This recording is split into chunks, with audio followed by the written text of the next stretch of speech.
there were three civil rights attorneys. I want to get their names correctly. It was Jaylani Hussein, Nakima Levy Armstrong, and Monique Collars Doty. They were originally from Minnesota. Some of them they're all successful in their own respectful rights. But they were the original the ones who started this boycott. And as we know, it started to take on a different lens as pastors of different churches, even our Morehouse brother, Morehouse grad, Dr. Jamal Bryant, somewhat became of a face as the pastor of New Birth Missionary Baptist Church here in Atlanta, Georgia. One may think the action of taking the boycott was fair and made sense, but maybe the medium in which it was executed on, it impacted some Black businesses very heavily. Yeah. We're back. What's up, everyone? NBA Unplugged. It's your boy Charles back with you. And my name is Liam Wong, but I'm excited for this episode. Yeah, today we got a very unique episode. We think we're talking about a topic within Target, talking about the boycott that happened this past year. And really, we want to touch on a piece that a lot of people haven't touched on yet. Yes, we know kind of what was the goal of the boycott, but also what were the consequences on a lot of the businesses that started within Target. So that's a little bit what we're going to talk about today. We're very excited. Did a lot of research on this episode. And again, we think we're going to touch on a lot of points somebody else hadn't started with before. So Liam, I would say let's start from the intro. I know we were talking about Target in 2025. Yeah. Let's kind of start back to where all of this happened, which I know was around 2020. Absolutely. So I want to say, firstly, the passing of George Floyd, I think it had massive impacts on the United States as a whole. I know a lot of internship programs, a lot of scholarships had started because of the unfortunate passing of George Floyd. And so one large impact that it did have was on Target. Yeah. Right? We had seen that after the passing of George Floyd, Target had made a REACH program, which was Racial Equity Action and Change, and pledged $2 billion. Yeah. Right. No, absolutely. I think it was very interesting. So we know, again, Target was very inclusive to the African American community leading up to 2025. Again, Liam mentioned after the unfortunate passing or murder of George Floyd, which was in Minnesota, Target's actually headquartered in Minnesota as well. Mm-hmm. So they kind of started that charge of all of these Fortune 500, Fortune 100 companies pledging X amount of dollars to the Black community. UNCF, there was a scholarship that started in 2021, the Target Scholars Program. I think it was 10 million in scholarships. 10 million in scholarships to over 1,000 students. So Target was always, it wasn't an idea that Target wasn't ever not inclusive. It was the fact that they were so inclusive going forward, and then all of a sudden they rolled it back. So I think that kind of brings us to a point today. What kind of started the boycott? Yeah, so from what we can understand from our research, it's that after certain DI programs had been established, in January of 2025, Target had announced that they'd be winding down the REACH program, the one that had initially pledged that $2 billion, including their goal to boost Black programs and Black businesses by 20%. So a lot of people felt like it was a retractment of their previous statements. Pledging $2 billion towards the Black community is a lot of money. Yeah. No, I agree. And then it got us to a point where people felt, okay, Target's going away from us. But however, the African American community is so affluent within Target. So for some numbers, for some context. So in 2024, Target had a revenue of $106 billion. Okay. It was estimated in 2020 that the Black consumer made up of 9% of Target's revenue in 2020. Now let's just take a modest assumption and say that 9% is still continuous today in 2024. That means per day, the Black consumer made up $26 million in sales for Target every day in 2024. Again, assuming 9% over their 2024 revenue. Now, with those numbers being said, and we see the retracement of $2 billion into Black businesses, people were like, something's not right here. There's a disconnect. So there were three civil rights attorneys. I want to get their names correctly. It was Jaylani Hussein, Nakima Levy Armstrong, and Monique Collars Doty. They were originally from Minnesota. Some of them they're all successful in their own respectful rights. But they were the original the ones who started this boycott. And as we know, it started to take on a different lens as pastors of different churches, even our Morehouse brother, Morehouse grad, Dr. Jamal Bryant, somewhat became of a face as the pastor of a New Birth Missionary Baptist Church here in Atlanta, Georgia. But let's get it clear, those three started the boycott. And then as it picked up more steam later on, specifically, I know you're going to talk about during Lent, then Reverend Jamal Bryant kind of took on a face of the boycott. Yeah, I think it's a great point. And then to really emphasize it, I mean, I think the sentiment that the Black community was facing as a whole is a little bit fair. I think that you had promised an investment and then you retracted it when it got a little bit difficult. I'm going to talk about the pressures that Target kind of faced first so we get the whole picture as well. And then also talk about, as a result of like what their actions were. And so firstly, they were pressured. I believe it was in February. So I believe it was after they immediately retracted, but they were sued by the Federal State Board of Administrators. And so what they're suing about was that they claimed that the company misled investors about the risks of DEI and caused billions in losses when the backlash hit. And so Target was squeezed legally from both sides, right? For having DEI, even as other constituents attacked it for even dropping it. And so one thing that we know for a fact is that when the 40-day boycott started during Lent, from March 5th to April 17th, they had 100,000 pledged to participate. Yeah. So that's a lot of people. Yeah, that's a lot. A whole lot. And I think I want to add on, again, this is not painting either side. We're just trying to present the facts of here's what happened, here was the desired result, and here are really the outcomes or consequences of those actions. So one thing that everybody wants to talk about is, okay, due to this boycott, Target lost X amount of dollars in their market cap, stock plummeted. I think that is a fair assumption, but let's also take into account, was it really the boycott that did that? Or was it because maybe the industry was already facing some tailwinds that affected the industry as a whole? So I want to talk about it. So in the peak of January of 2025, Target stock traded at $145. Today it trades at $86. Which is a 41% drop, okay? Wow. We have that. Now let's compare it to some comparables within the industry that has a very similar business. First, Walmart. Walmart in the peak of June traded at $97. Now it trades at $107. That's a 9% gain. Yeah. Okay, let's take Dollar General. Dollar General traded at $77 in the peak of June. Now it trades at $100. That's a 28% gain. Okay, now there's two more here that experienced a decline. So Lowe's in January of 2025, was a peak at 264, now it's at 233. That's a 13% drop. And then Home Depot also saw a 20% drop. So I say all of that to say, yes, you can take the numbers and it's very easy to tie these two together, the boycott and the drop. However, let's also take into comparison, within the space, there were already some tailwinds for companies very similar to Target, such as Home Depot and Lowe's. So before we just assume that the boycott was directly the reason for that, let's just take into consideration that there might have also been other factors. Not saying it didn't contribute at all. Yeah. But it's just saying, yes, Target did have the largest drop and largest hit by 2x. They were a 41% drop.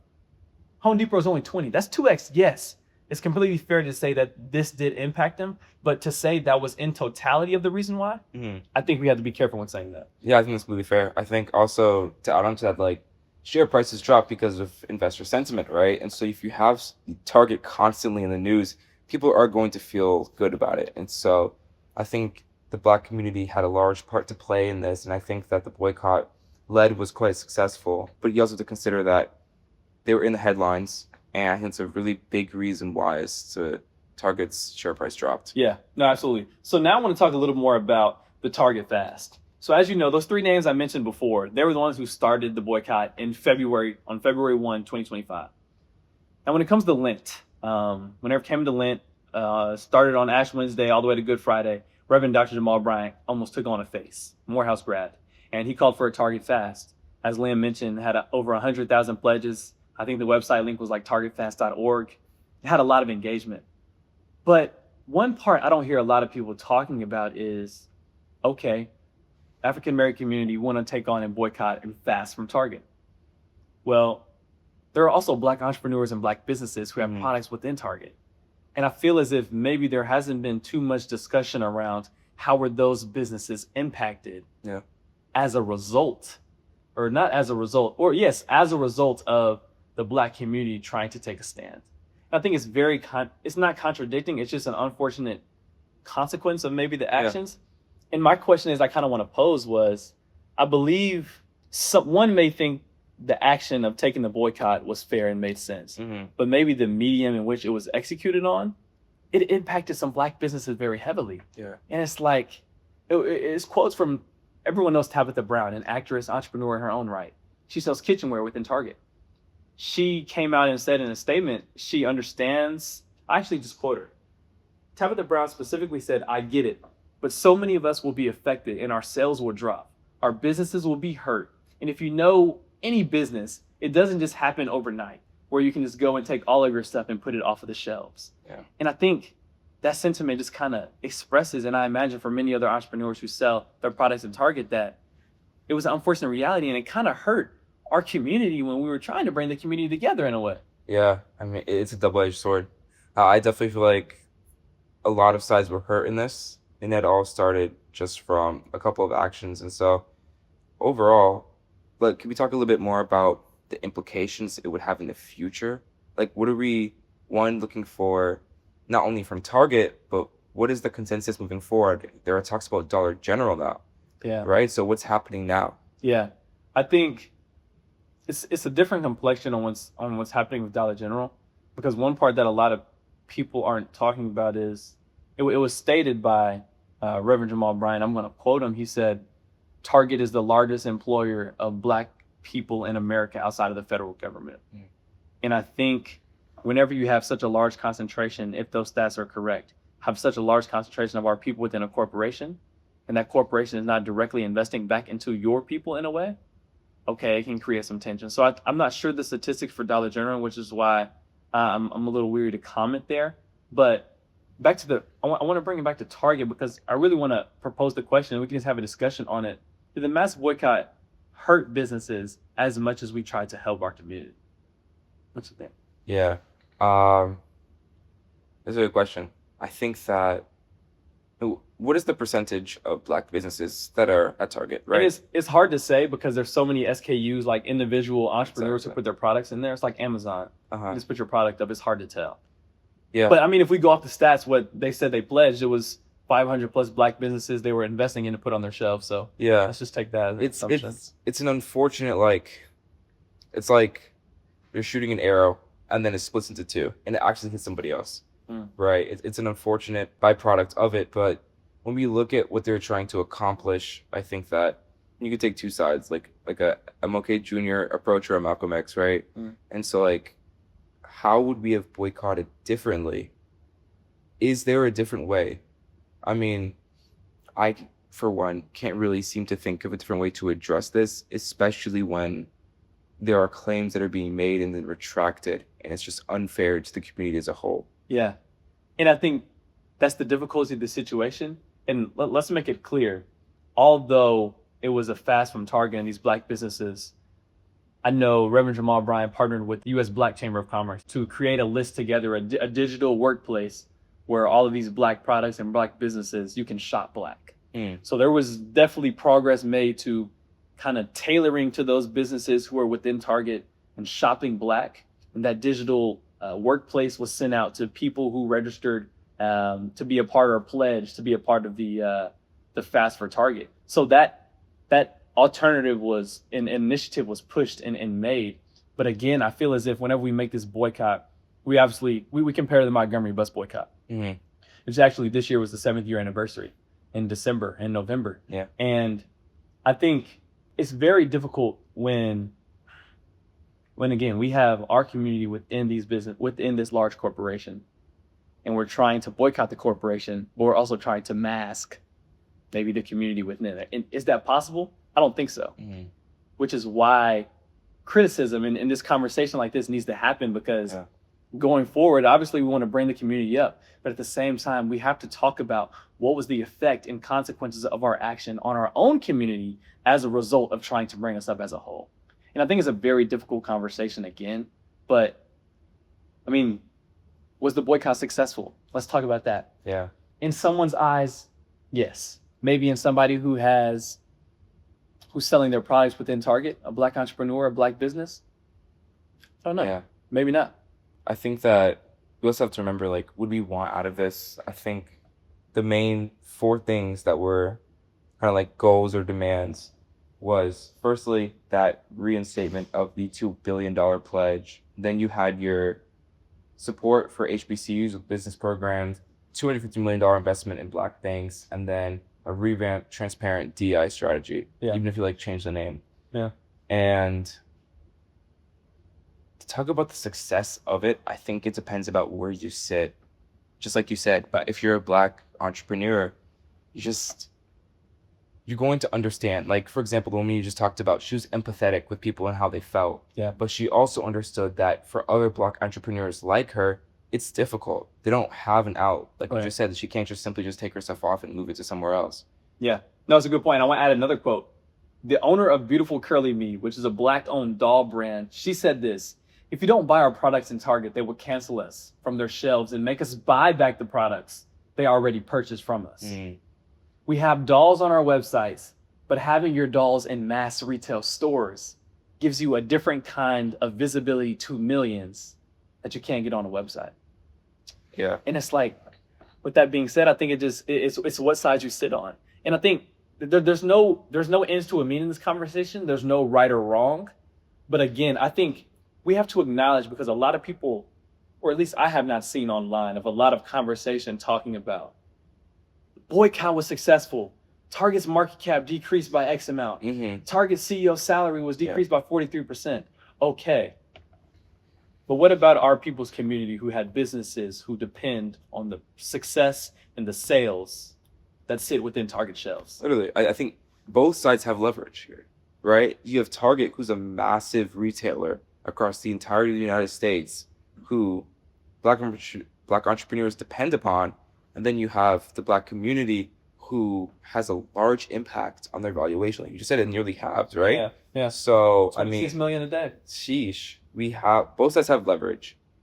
And now it's becoming a game of like, who's willing to like push a little bit further. Yeah. And I think that the reason why the Black community may have a little bit more leverage is that there isn't a realization of how much impact they're having on their own Black entrepreneurs. Yeah. Right? Like, we're talking a lot now about Black entrepreneurship, small business owners like rising up to the top, and now we're directly impacting I don't want to say failure, but like we're directly impacting and directly harming our actual Black entrepreneurs. Yeah. So both sides have leverage, but like just an unfortunate situation overall. Yeah, it is. And so, again, we really just want to have a conversation, just a little bit of a critical thinking and taking a step back, looking at it from a holistic point of view, not taking a side, but rather just laying the information on both sides, laying how we got here and what were the results of the boycott and the Target fast in a way. So I think it's a very interesting conversation. I think it yields a lot of discussion probably beyond this video itself. Yep. But again, always just an acknowledgement of what has happened in the past and maybe how we can do things differently going forward. And if there is another way to do this where other parties, such as the ones discussed, aren't affected in that way. So, I mean, with that being said, really just want to thank you all for watching this video. If you did learn something, I highly ask that you share this with one person. Just thank you for watching this video all the way through. We ask you to share this with one person who maybe hasn't even thought about this, but always heard of the Target boycott and they participated in it, but never really thought about who's being affected on the other side of these consequences. So with that being said, I appreciate y'all for watching this video, and we'll see you all in the next one. Hey, peace.